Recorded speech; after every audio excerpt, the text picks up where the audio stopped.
Hello, everyone, and welcome back to Strategy Gaming Dojo, where we find, learn, and play one more turn of the great strategy games. Now, today we are going to continue on with our Let's Play of Gary Grigsby's War in the Pacific Admiral's Edition. And this is episode number 12. And in episode number 12, we are going to look at India, the British colony at this point in 1941. It was still a British colony, and you see all of these Union Jack bases. And we're going to get into this, figure out why India is important, what we're trying to do here, how it kind of supports other places on the map, and also just kind of talk about, what a industrial and military effort that was made in India, which is something, again, maybe a Western audience wouldn't be as familiar with if you didn't play this game.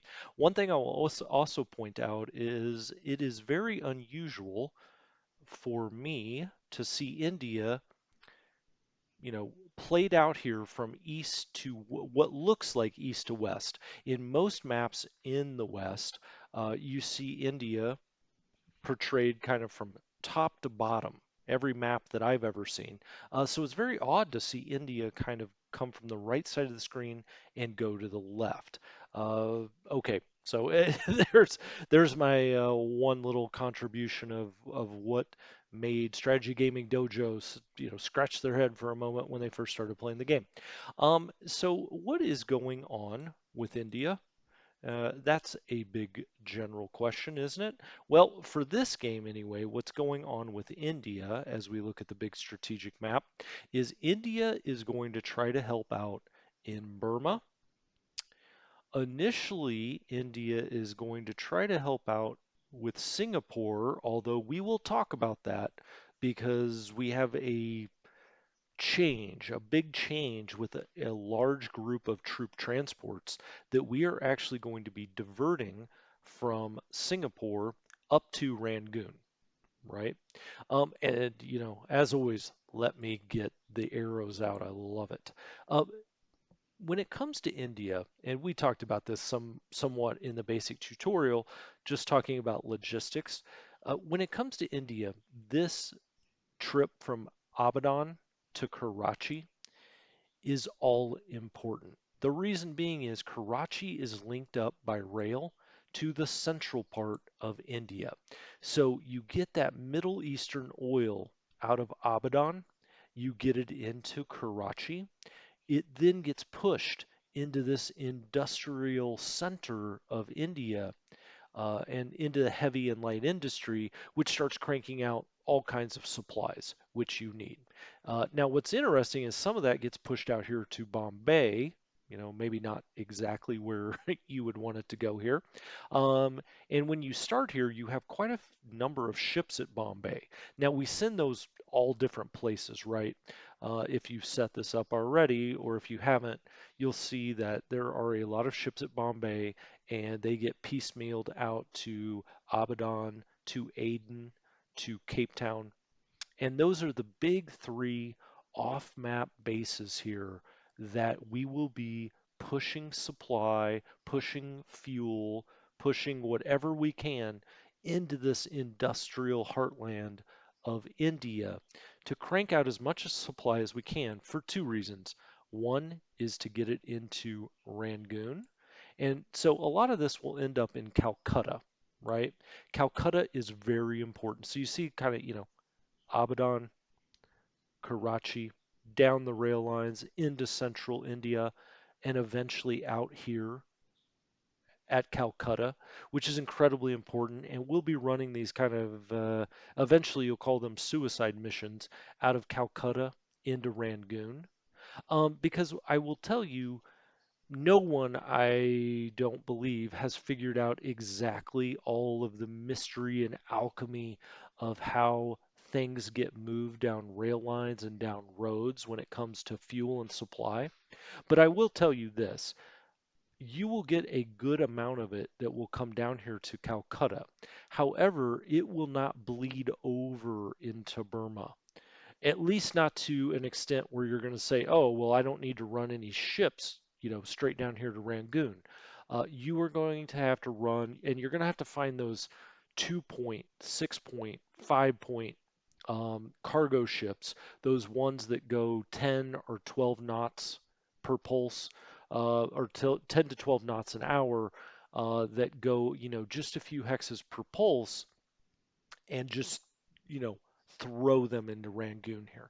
Because then Rangoon supplies Burma, and you also have this road, the Burma Road that comes up here. Now, as long as you control the Burma Road, you get 500 automatic supply that shows up in Taiyuan, over here in China.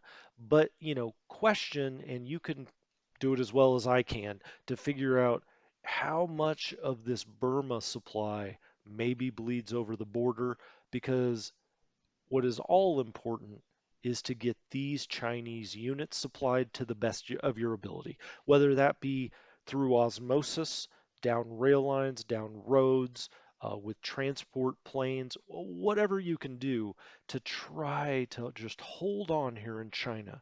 Because if the Japanese are able to just run over things here in China, they can take all of this effort that they're putting in here and start to push that south. And that's why China is so important, not because you're going to overwhelm the Japanese and win the land war necessarily in China. What you have to do is slow them down, beat them up, keep them occupied so that these troops don't end up down in Papua New Guinea. They don't end up down in Nomaya.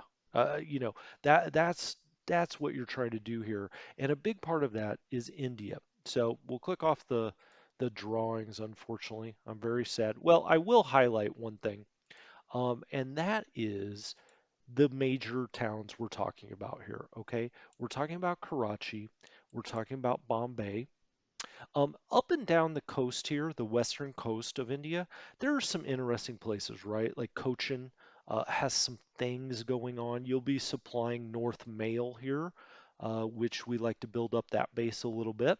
Um, and so it has some things going on, but really over here, and it's not part of India, so I don't want to highlight it, but everything kind of comes around the bend here to Colombo to shoot in here. Madras can be kind of interesting. There are some troop transports that are at Madras, and we'll get into that as we start playing the game a little bit more. But Madras is interesting for sure. Now, I keep saying interesting, but it is interesting to me is Delhi up here, the capital of the country, is sort of a non-player. I mean, it's got industrial strength. I shouldn't say it's a non-player, right? Because all of those things matter and are important. I mean, that's why you're trying to get so much fuel into India, is a lot of this industrial stuff here. But as far as like being an important part of the military effort, and I'm not talking about the supplier logistics effort, Delhi really doesn't start with a whole lot or have much going on, to be honest with you. Um, so Calcutta is the other one. Calcutta's here. Chittagong, I always just like to say that, chitty chitty gong gong or something. It sounds fun to me.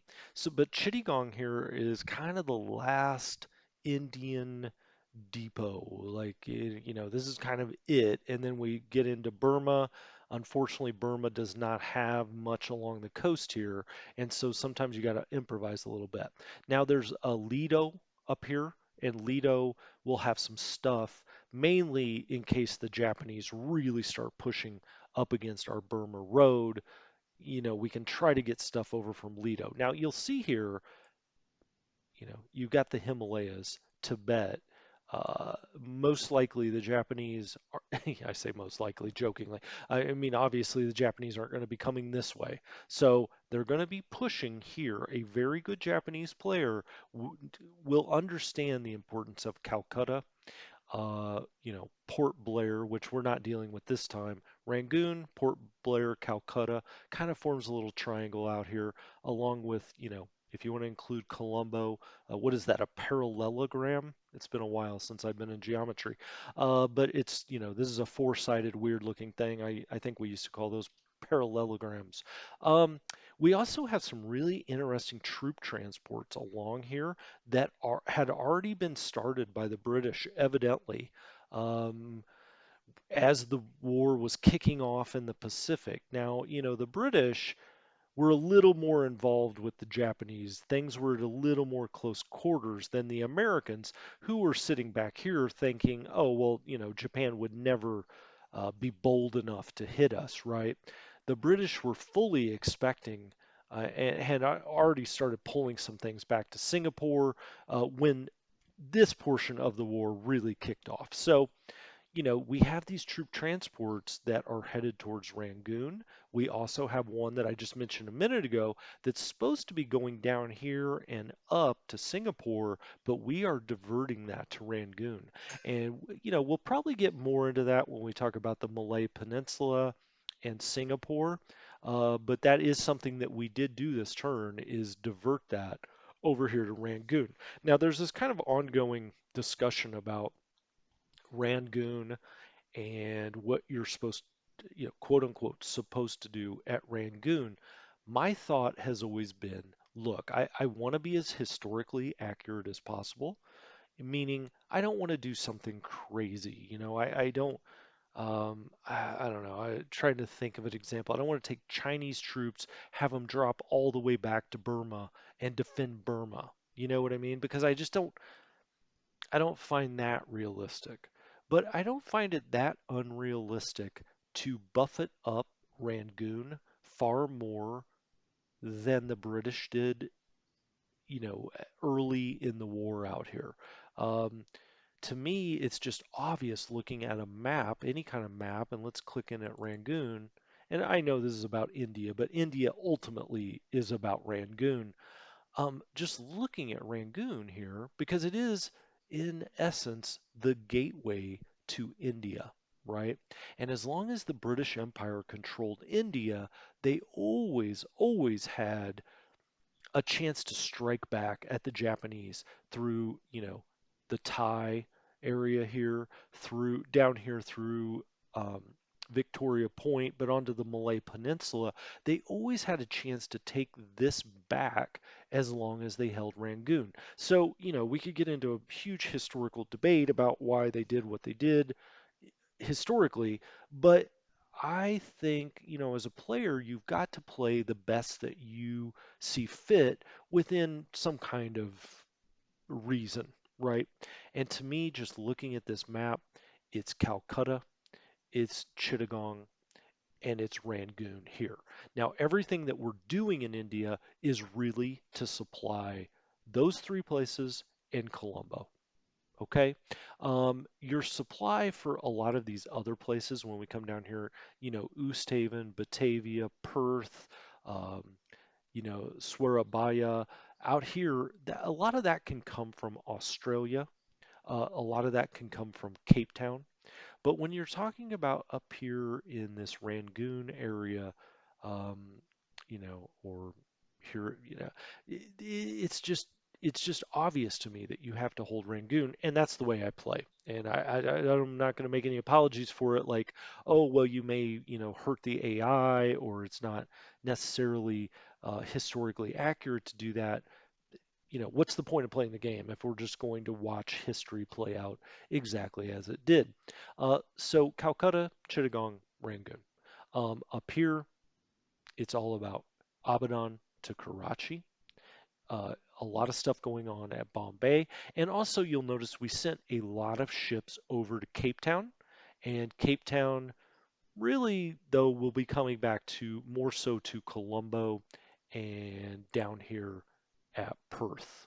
You know, those ships we sent out not to necessarily come back to India because we don't really need them to come back to India. India is going to start cranking out supply in a big, big way because Abadan up here, and we haven't set up Abadan yet, but Abadan will be making a lot of fuel and a lot of fuel will be showing up there, and we will be sending tankers and whatever else we can, cargo ships, down to Karachi with all that fuel. And here is that big railway that goes first to Lahore here, down to Delhi, and eventually will crawl its way all the way down here to Calcutta, and you will start to get a lot of fuel and supply down here at Calcutta. Now, danger zone is if the Japanese do take the Burma Road, they take Rangoon, or maybe even in some ways worse, they push here into Mandalay, right? Because now they've cut off that road and now they start to threaten here. You know, I've seen the Japanese come here, take Calcutta, and all of a sudden you're in a really, really strange spot as the Allied player because this huge fountain of supply and fuel starts getting completely cut off. Um, question whether a smart Japanese player should forget about Rangoon altogether and go straight to Calcutta. I'll leave that to people that play the Japanese all the time. So anyway, we set this up this time, and let's just kind of, fly around this map of India and talk about some of the bigger issues, things that are going on the map. Now, one thing I'll say is up here in this northern, more industrial area where a lot of this stuff's being created. So you see Delhi here, which and I'm just not sure if Delhi was the capital of India at this point. I'm sorry, I just don't know that. I know that Delhi is now the capital. It was obviously a major city. I assume it was then, but someone can correct me in the comments. I'm just not sure. It does have 40 heavy industry and 80 light industry. Okay, 40 resources, and it's got quite a bit of manpower. You see more resources, light industry. Here you've got more resources, light industry. You've just got a lot of this stuff up here, a lot of resources, a lot of industry, and you're going to be, once that fuel shows up, gets combined into that magical, crazy algorithm to make supplies. Once that fuel gets down here with resources, all of a sudden supplies start, replicating and, you just see it here all throughout this kind of central India region.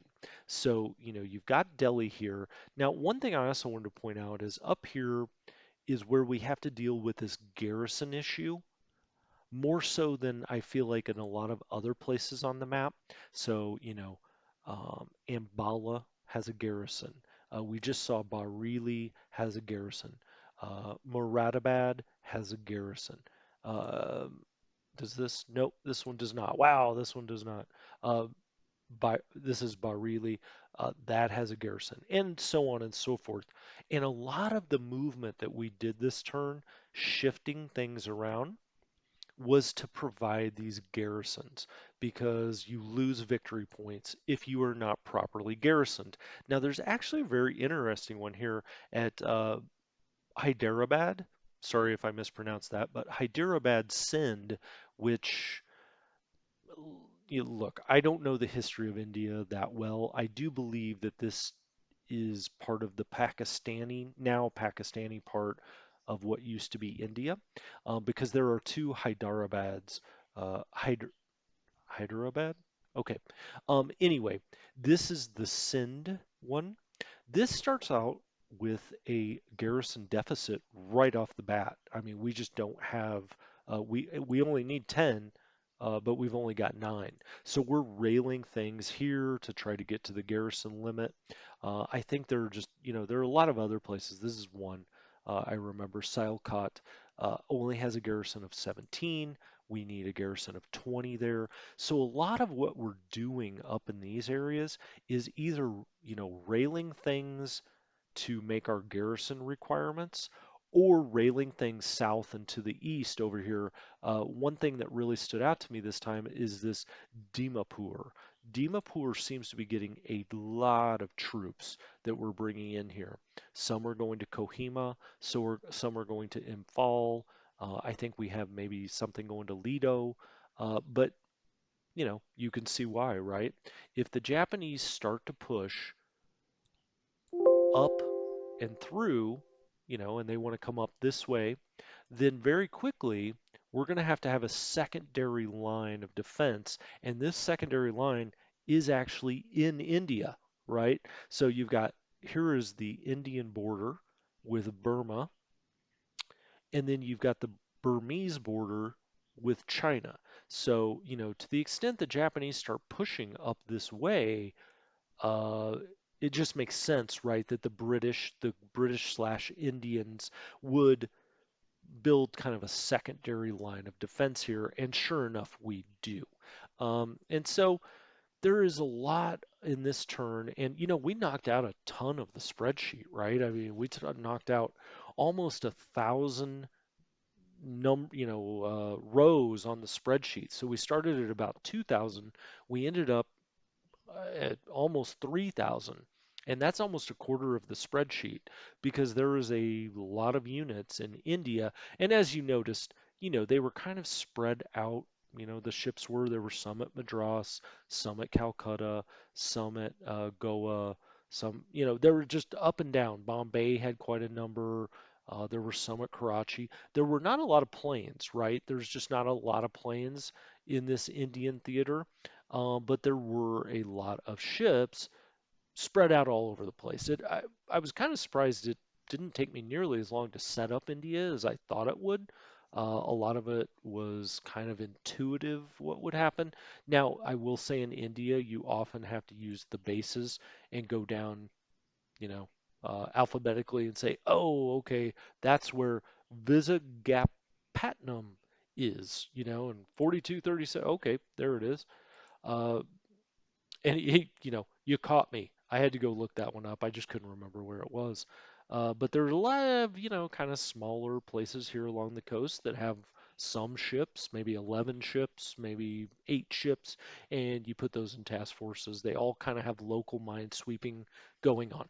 But let's keep going around the map here. I just wanted to talk mainly about that central, at the start, about this central industrial area and moving things around to make our garrison requirements. Um, oh, okay. So I wanted to start at Bombay and, go alphabetically. The spreadsheet goes out alphabetically. We might as well. It might as well do so as well. Um, we set up quite a few task forces over here in Bombay. There is a garrison requirement here. We do have 4 aircraft. Now we transferred these aircraft in from the central part of the country. They're training for naval search. Okay. Not much to report there. Now we did have, and let's go over here to the port. We did have a light cruiser, the Cape Town here, that had 20 system damage. So we've thrown that in the shipyard. We might as well. The shipyard could hold up to 20,000 in capacity, and this is 5,468. And so anytime that you have no problem with the shipyard and you're not somewhere that might be in the line of fire. So, when we've talked about repair kind of here, there, and everywhere, but when it comes to ship repair, the readiness mode is when you may have to get the heck out of Dodge the next turn, right? Uh, so, even if something is badly damaged, you would keep it in readiness mode because when you go to put it in the shipyard, it takes a couple of days to get it back there and it takes a couple of days to bring it out. So, if you're going to be under attack within the next 3, 4, 5 days, you many times just can't take the risk of putting it back in the shipyard. You may never see the ship again. Um, but in this case, I mean, we're on the west side of India. It has absolutely no threat at this point of the game. Um, always put these things in the shipyard unless you need them immediately. But this is the best mode of repair if you've got the space for it and the time for it. So, you know, I just wanted to point out that we've got the Cape Town here.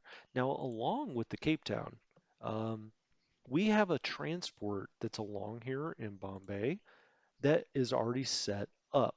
And is it this one? Yes, it is the 48th Gurkha Brigade is already on transports. And you see that the game has already named it Burma Reinforcement 2. Okay. Now, if you've set this up already, you know there is a Burma Reinforcement 1 also along the coast here. I can't remember if it's in Cochin or Goa, but it's a little bit ahead of us, I believe. Excuse me, had to get a drink there. Um, I got all excited about the Indian industrial production. Um, so we have a task force here led by the light cruiser Dauntless. Okay. Dauntless has no anti-submarine. Now, see, I do not like task forces like this, but of course the game would set one up like this, right? Um, in advance. We have no anti-submarine. This is okay anti-aircraft, but uh, if you're a new player, you're not used to the anti-aircraft scores. A really, truly good anti-aircraft, you're talking 300 plus for anti-aircraft. It kind of goes on a 0 to shoot, I don't know, a 1000 scale maybe. But it's really early in the game. That's not true. It's more like a 0 to 600 scale early in the game, if you want to think of it this way. So this is like the equivalent of a 1 or 2 for anti-sub, a 54 anti-air. It's okay. It's not, it's something. Let's put it that way. And then we have two troop transports here carrying our 48th Gurkha. And let's look at this. This is the third part of the brigade. Now you'll notice when things are put on transports, it'll be the 48th Gurkha Brigade /3. If we look, there will be a /2 and a /1. It splits it up. It'll split up this brigade. So anyway, this brigade is headed for, you may have already guessed, Rangoon. And we've set the home port for Madras. Madras is a pretty decent place here on the eastern coast of the, tip of the peninsula of India here on the east coast, Madras. You'll see a lot of transports we'll send back over here. They can pick up Indian troops. They maybe cargo as well. They can pick up, if Calcutta were to come under fire, Madras would be a definite backup point, along with Colombo, of course. But Madras is a decent little place. It's got a port size 5 and can go higher. It's got an airfield 4 and can go higher. And it's already got a decent amount of fuel and supply. So Madras can definitely be used as a staging point. So this, troop transport up here by Bombay at the moment is steaming towards Rangoon. It will then go back to Madras, and we'll kind of figure out what to do with it from there. Now, we have to hope, first of all, that the Japanese don't blow this out of the water. When we get over here, I mean, things get really hairy right by Rangoon very early in the game when you play a good Japanese player. Now, we'll see what happens with the AI, if the AI is that aggressive. But this is not a cakewalk to just go, 3 or 4 days after the Pacific War started, to just go la-di-da across the Bay of Bengal and end up in Rangoon and say, oh, well, I'm sure the Japanese down here in Bangkok, where you have to be almost certain they have brought, bombers into, that they're just going to sit back and let that happen seems unlikely. But there's not a whole lot we can do about it. We need to get this Gurkha Brigade and every other land force that makes sense down here to Rangoon. You'll see we send a lot of Indian ground troops there, and I think that that's entirely appropriate. If we look at some of the other things here, pretty much all of them are going somewhere else. I've named a lot of them just cargo because I'm not exactly sure where we'll send them. When they get up there, some of these, now this one I do not have auto disbanding. One place where I maybe differ a little bit from the spreadsheet is I like to auto disband when I get to places and there's not a set mission, because now this isn't a great example, right? Because these three ships are always pretty much going to be together. They've got the same endurance, the same speed, the same capacity. They're essentially the same ship with different names. We're probably always going to keep them together, and that's why I didn't auto disband them. But if you have kind of that Island of Misfit Toys task force, when it gets somewhere and you don't have a set mission for it, I like to auto disband that. That alerts me to the fact I've got all these new ships in port that I can put piecemeal with other task forces that make more sense. Okay. And so, do it how you want to do it, whatever kind of jogs your memory. But for me, anyway, so, let's just say these three were all different. When they got to Aden, I would have it auto disband so that I will see ships at port at Aden. Because as you get to play the game more, and when I play the game, this sticks out like a sore thumb to me when I see the anchor. Okay. And so if this was going to come into Aden, and we've already built these into task forces, this comes into Aden, they disband, it auto disbands. I would see that anchor and I would say, why are there ships at Aden that aren't doing anything, that don't have orders, right? And so that's just my own mental tick list. You'll develop your own as you play the game more. I just thought I would point that out. So we also have cargo going to Karachi. So this one's Aden. I say cargo going to Karachi. This is a deadhead, right? This is running up to Karachi. Now, I generally don't like to do it this way because I'm afraid I will forget when it gets to Karachi that it's at Karachi. So I would more likely like to set this with a home port of Abadan. Why? Because Abadan is a place I'm going to pick up stuff. Karachi is a place I'm going to drop it off. So if I give my initial orders to go where I'm dropping off, it just leads to forgetting things. Okay? And so now, by switching the home port to Abadan, which I think is eventually what we would be doing with it anyway, I mean, these don't have great endurance. Um, or great capacity. So we could also just send them on short little missions. But I think, I think what we'll do is send this up to, well, first to Karachi to get some fuel, and then on to Abadan, and then we'll see what we do with it later. Um, this is a transport group here.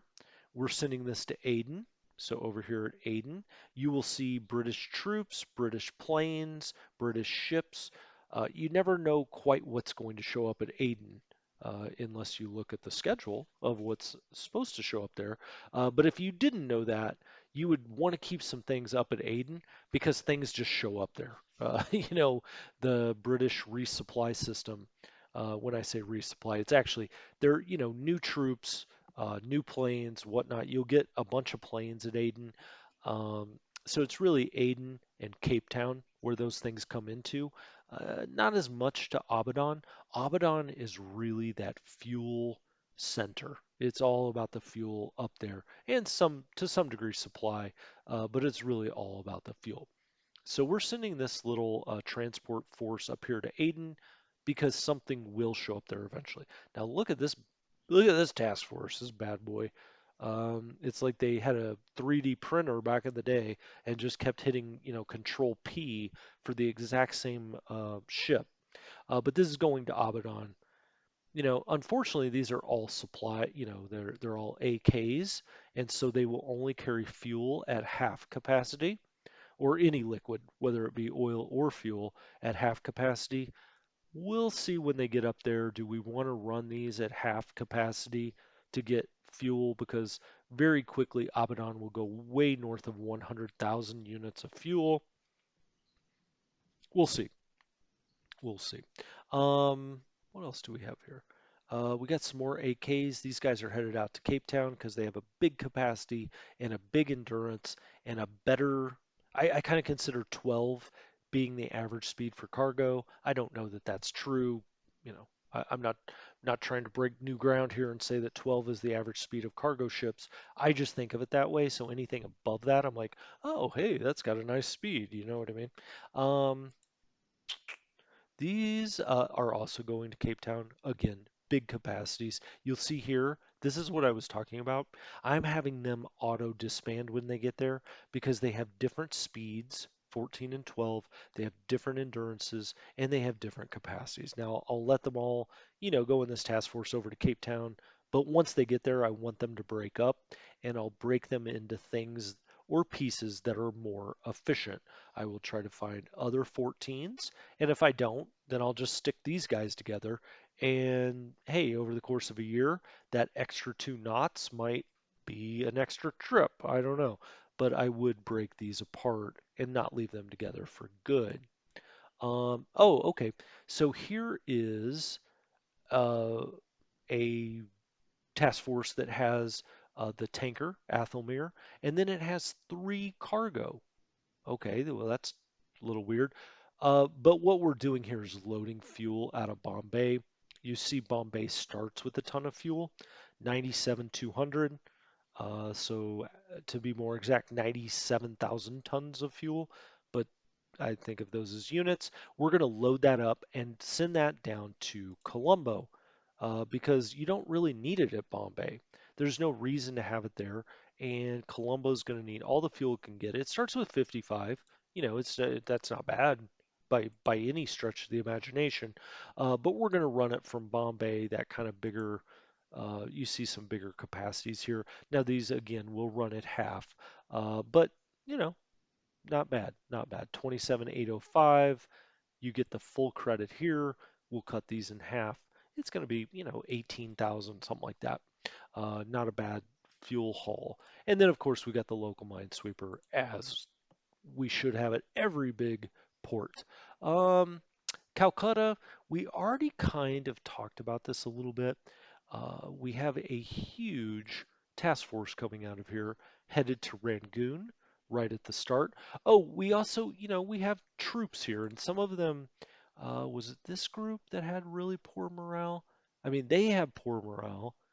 They have poor, I mean, their morale is 5. I did not set them, or Kroll did not say to set them at rest training. I'm gonna go back and look at that though. Oh, well, I guess this hasn't built up yet. Huh.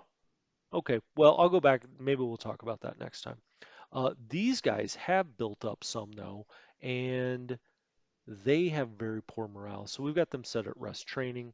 But let's go look at these task forces, which are really kind of I guess the highlight down here at Calcutta. Now we're sending these guys over to Cape Town. And you may have noticed we set them, I believe, with a waypoint. Was it from here that we had that waypoint? Nope, it was a different one. Okay, strike that thought. These guys are just going straight to Cape Town.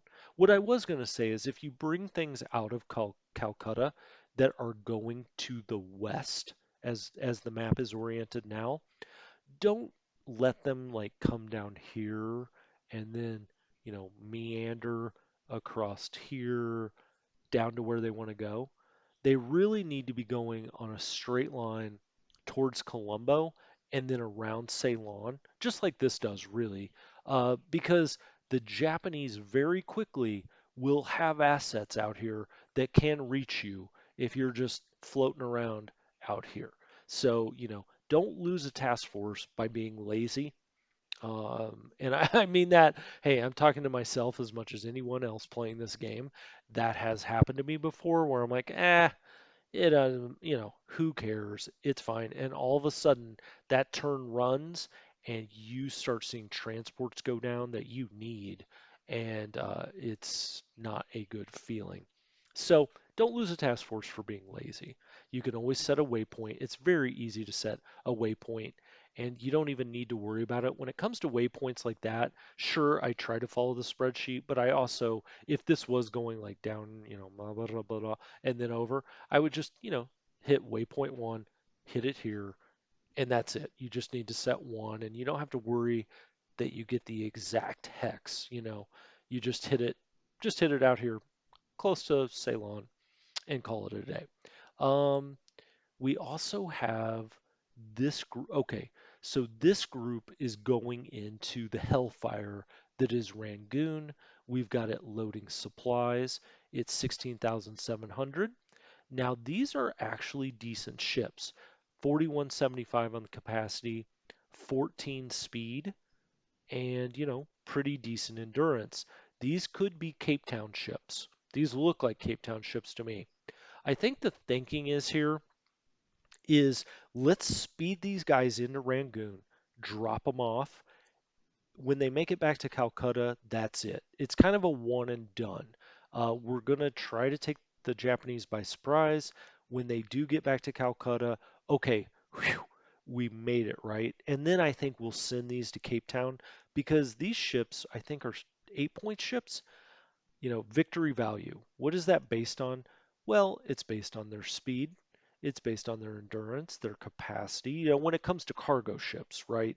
These are the only three stats that really matter. These are, 8-point ships are not nothing. If you get to 24, if all four of these, so I guess that would be 32.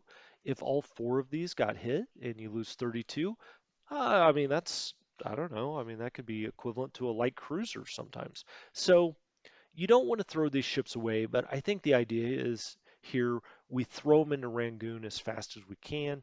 We get them out. We get Rangoon, supplied up, and then we'll send them over to Cape Town. Um, Nora Muller, this is going to Cape Town. I mean, look, it's got a 17 speed, 14,000 endurance. That will be doing the Cape Town Perth run over and over. Oh, here here's the crazy looking task force I was thinking about. You've got two different kinds of ships here.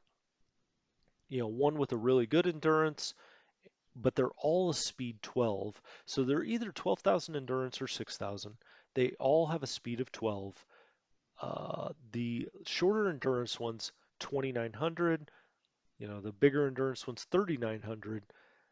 These these ships here, like the Baroda, 6,000 endurance, 12 speed, and 2,900 capacity, are exactly what you want to be sending into Rangoon. They're worth 5 points. You're not going to lose any sleep at night. The ones that are better, I mean, they're much better ships, really, only have a victory value of 7.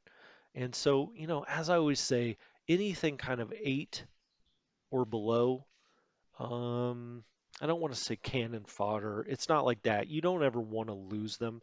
You're not using them to like take heat off of other more valuable ships because you're not sending more valuable ships down here. So you're not sacrificing these ships. A lot of them will make it out. Some of them will not. I mean, if these were real men on these ships, those are big, big brass cojones heading down into what is going to be a major bombing area.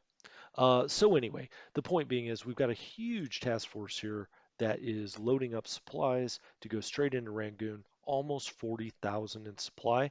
I can tell you, I don't think, well, it's going to be interesting, right? This is 38,220 tons. Rangoon, excuse me, Rangoon can handle 48,000. Okay. So if both of those Rangoon groups get there at the same time, question whether we can get them both in there. Yeah, I don't think we can, but I think the idea is this is speed 16 and 14. Excuse me again, sorry. So 14, we will be going 14 knots. I think maybe the idea is to get these guys in there first, unload as much as we can. Rangoon does not have a great port. It's got a size 4, so it unloads kind of slowly. And you can look that up in the manual. That is one thing that the manual does show. It does a good job of showing is this kind of unload speeds, and it'll help you understand that. For me to try to go through it and explain it would take way too long and just be a waste of everybody's time because I'm not sure you would explain or understand it any better after I explained it. The basic idea is the bigger a port, the faster it unloads things. It's got more men working there. It's got more cranes. It's got more everything that it would take to unload cargo. So the bigger, the better, just like everything else to do with ports, right? But to try to figure out that exact algorithm is not going to do anyone any good, at least on these videos. But I will tell you, we are going to have a little bit of a jam when the first group gets in there from Calcutta. So, not those guys, but these guys, they jump in there. Now, we are sending a PG with them, a patrol gunboat. We're doing that simply for its anti-sub. Very unlikely the Japanese will have a sub over by Rangoon this fast, but the second time we come back, it is possible for sure. So anyway, we'll have to watch this. We're gonna have that'll be interesting to watch as we watch this turn play out when we eventually hit play on the first turn. Is this, well, I guess it will probably be like what, turn two or three when we get this Rangoon unloading here. So that'll be interesting to watch. Um, but that's really Calcutta. I mean, that's what you're going to be doing over and over early is trying to get things into Rangoon. Start to think about these ships that aren't worth much, getting them all, and I'm not talking about these guys. These guys are. That's why they're going to Cape Town. But this, this group, start thinking about getting them all bunched together in task forces, and then also running them at full speed into Rangoon, and full speed back out. But we'll get into that as this Let's Play continues. So that's Calcutta. Um, I was going to talk about Kanpur, but I think we really already kind of covered what I wanted to talk about at Kanpur and the fact that you're sending things out. There's a garrison. It's just this industrial Midwest, if you will, of India. Um, and so I had written down Kanpur. Again, we're doing some Garrison stuff there and how we're shifting things around. I don't think it's actually that interesting now that I've already mentioned it. It's just, you've got to meet those Garrison requirements because there's absolutely no reason to lose points for nothing when you can shift, some little force out there to serve Garrison for the remainder of the war. They're not going to do anything. They're just going to hang out. Um, Oh, Chittagong. So I had talked about this waypoint, right? So down here at Chittagong, very important. It's kind of the last thing on the coast that matters all the way to Rangoon. Now, Chittagong, most of our stuff we sent up here to Calcutta. We are converting. This is a U.S. Navy ship was out here. The Robert Luckenbach was out here. We're converting it to a tender, an AKA. So that's kind of interesting, right? We have some more American ships here, the Steel Engineer, the Steel Traveler. They will be heading to Cape Town. These are pretty nice ships, average speed, but decent capacity and good endurance. Um, we also have the Illinoisan. Sounds, uh, I was actually originally from Illinois. Some people say Illinois, but it's hard to do that when there's no S in it. Illinoisan, that will be going up to Calcutta. Um, Cargo. Okay. So yeah, I mean, again, these are cargo ships that will be headed up to Calcutta. They have a victory value of 6, probably something we're going to look into shooting down to Rangoon. We'll see what happens. Oh, we have these transports here that are going to Calcutta in case anything here needs to be moved. Now, we can always rail troops down to Calcutta and then take them to Rangoon if we need to. So keep that in mind that this rail system was built out by the British back in the 1800s and only expanded from there. And it covers India from top to bottom and from left to right. So if you need to get anything around in India, you can rail it there. There is a major railway. And I think that's about it. I think one of these I said, oh, here it is. So the Steel Engineer and the Steel Traveler, we set a waypoint, and this is what I was talking about. Out of Chittagong, the computer's routing takes you kind of like down here because it's the most efficient route, and it's not showing any danger yet. So the computer, the algorithm for this routing will take into account danger. Well, because since we're just starting, there have been no sorties. The Japanese have not flown sorties out here, and it's showing, no danger. So the original route had it coming like down here, I believe, and then across.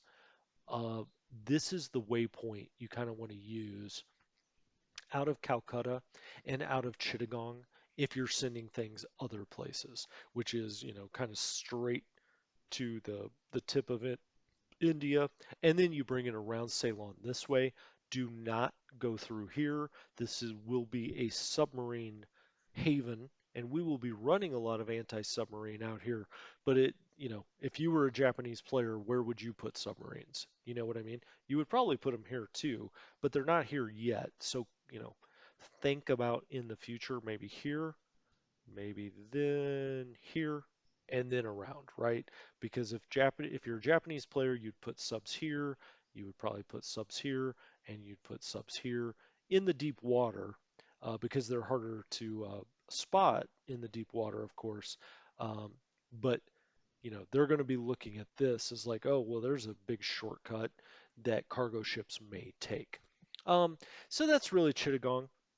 Cochin, I did want to talk about that. Oh, the reason I wanted to talk about that for a second is because we haven't discussed a lot about Amphibious, the Amphibious um, order.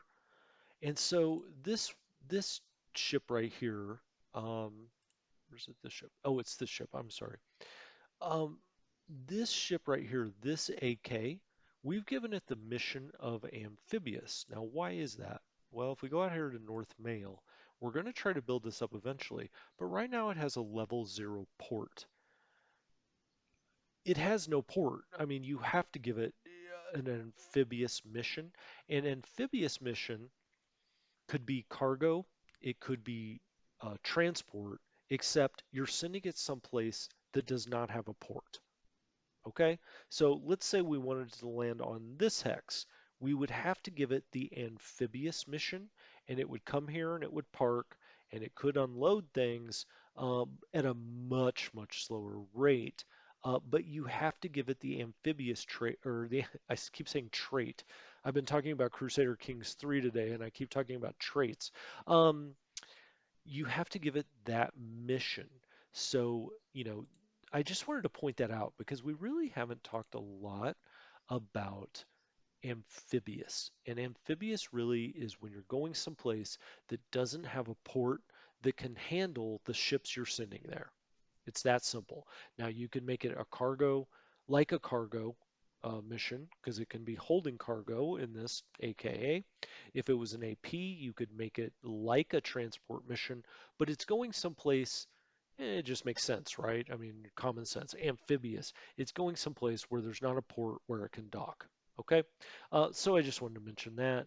We will be building up North Mail a little bit. Why is that? Well, you always want to be building up backup lines, right? So if the Japanese get very aggressive here and push us back, we already talked about how this kind of Lido to Chittagong could be a backup line. We could start pulling things back, and this would be a secondary, what you would call a secondary line, right?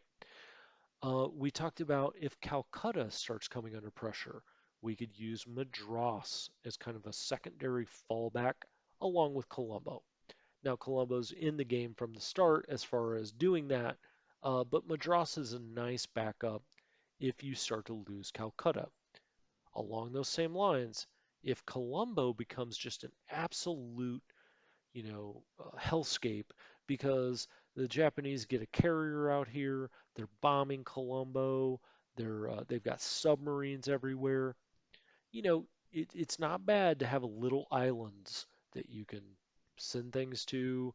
Maybe they can be kind of way stations to come refuel things and send them on.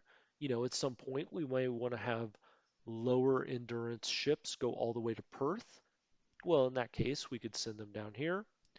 And if Colombo was unreachable, we could have them refuel in Mail instead of Colombo. Or if there's just too much coming into Colombo, Mail is just something you don't want the Japanese to come get it, obviously. But it's kind of a backup. It's a backup, so always be thinking about backups. Um,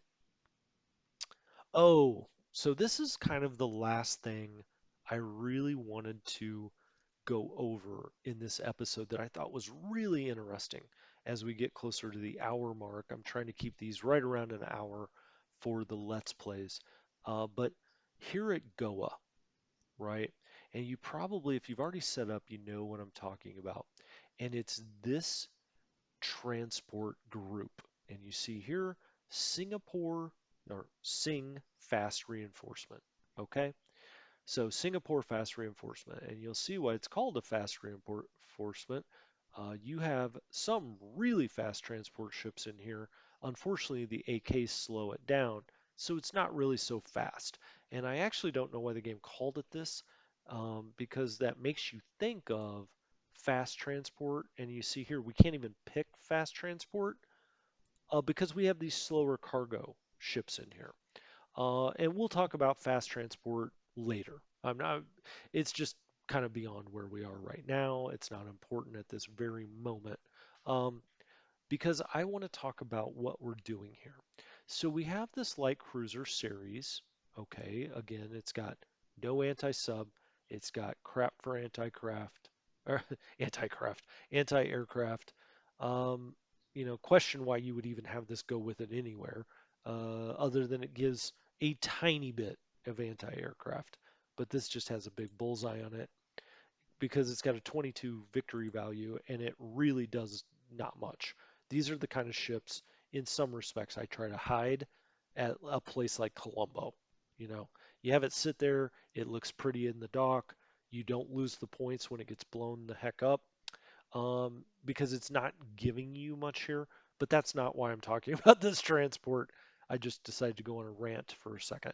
What you'll see here is this group is carrying the 45th Indian and the 44th Indian. And if we click on this, 44th Indian Brigade, uh, assault strength of 45. If we bring up the unit organization, when this all goes back together and it's in its ideal state, you'll see here it's got the asterisk by the 44th Indian Brigade. When it gets all put back together, it will have a 59 assault value. Now the 45th, if we can get all the way back there, here we go.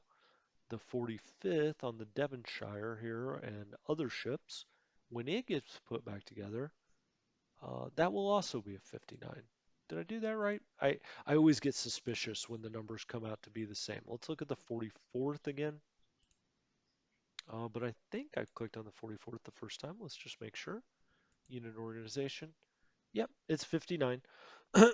So they're essentially identical brigades. Um, these troops were scheduled, given the name, to be headed to Singapore.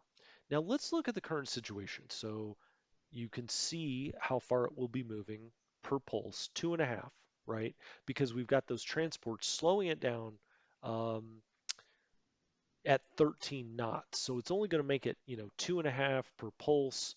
I don't want to go into the exact number of days that it would be to get all the way down here. And it's going to have to go through the strait here at Oosthaven and Batavia and back up to Singapore.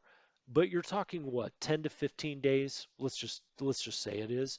I think the routing initially was to even come down the Strait of Malacca here, which just looks like a turkey shoot, right? This is as a Japanese player, you are like, did he? Uh, man, has this person ever played the game before? Because you're bringing this, juicy troop transport with troops on it straight down, a strait that has Japanese planes crawling the area. And so, anyway, this was originally expected to go to Singapore, or that's what it's named, when hostilities break out. Well, Singapore is doomed, my friend. We are going to try to hang on as long as we can at Singapore. It's going to be one of those speed bumps I talk about. It's going to be one of those places where we try to bloody the Japanese nose, where we try to slow them down as much as we can. But you are going to lose Singapore. Bringing troops in and, at that level, 259 assault values just is not going to make the difference at Singapore. So let's look at Singapore. It has an assault strength of 213 now, but you're going to see all of these British troops out here. Almost, and you even have some darker brown ones here. We're going to be railing them all back to Singapore. This is going to end up in the 600, 700 range, depending on how many of these, troops get knocked out before we can get them here. Bringing 259 assault strengths is not going to change the ending of the book. Singapore will fall. there seems to be no reason to bring them there. I would imagine, and I'll give the British and the game itself the benefit of the doubt that they didn't know exactly when hostilities were going to break out, and so they wanted to buffet up their Singapore defenses, and so it just had that order already. But now that war has broken out, we're going to take it someplace much more valuable and much more defensible, and that is Rangoon. We're going to bring those troops in here. Some of their compatriots are going to come in here, and we're going to try to build a fortress, Rangoon, hold this Burma Road for China, stave off the Japanese from pushing up towards India.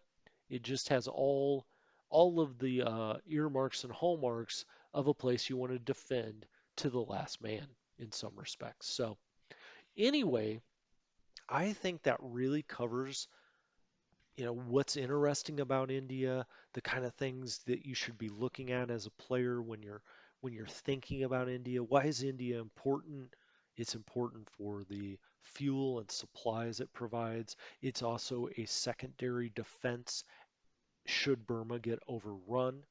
But mainly, it's a huge, massive British staging base for fuel and supplies to get into Rangoon, to get into Port Blair, to get into Calcutta, and then to eventually, once we've halted the Japanese, start pushing back into all of these bases that are right now British, become Japanese, to start pushing back and turning them back British. And that's really why India is important. It's got a huge number of units. Now, a lot of those we don't move, and some that we move, we're just moving around for garrison purposes. But it's a very important part of the map, obviously, because this area right here is as important as it gets on the map. So for Strategy Game Dojo, I hope you really enjoyed this. I enjoyed making it. I always have a great time making these. I could talk about this all day. If you have any further questions or comments or heck, whatever, tell me what you had for Christmas dinner. Please drop that in the comments. I always appreciate the feedback, talking about the game or whatever you want to talk about. Uh, you know, Please feel free to put anything down there in the comments. That is not risque. Come on, people. Anyway, thank you so much. I really appreciate your time and I hope you enjoyed this. I'll talk to you next time.